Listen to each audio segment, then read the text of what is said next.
तो नीरज, अगला खबर जो आए है वो बालोद जिला से आया है और ये दिल दहलाए वाला घटना एक सामने आए है कि पति पत्नी मिल के काकीला उतारिस मौत के घाट।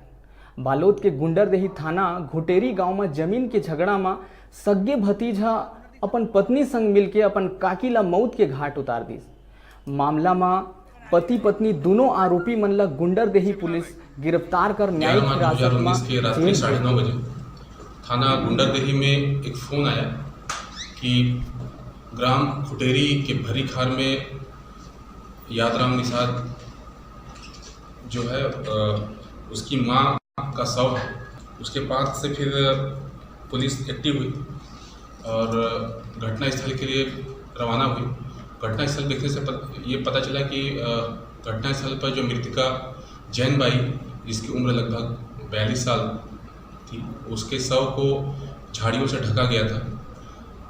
घटनास्थल पहुंचते ही पुलिस अधीक्षक महोदय के निर्देश पर अलग अलग लोगों से लगातार पूछताछ की गई।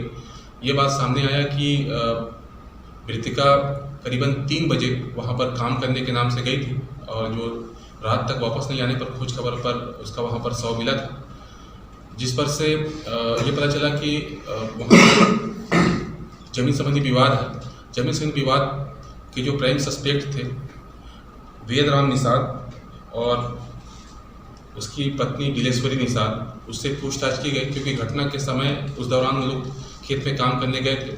पूछताछ पर यह पता चला कि जब इनका विवाद पहले से था बंटवारे को लेकर और घटना दिनांक को कल मृतका खेत के मेड़ को खोदने के नाम से उसका और उसकी जो भतीजा बहू दिलेश्वरी निषाद से विवाद हुआ।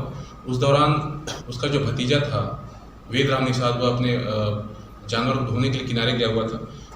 विवाद के दौरान ही आरोपिया दिलेश्वरी निषाद द्वारा अपनी चाची सास को कुदाली से सिर पर मारा गया, जिस पर नीचे गिरने के बाद उसके सिर पे कान के पास लगातार 3-4 बार किया, जिससे उसकी मृत्यु हो गई।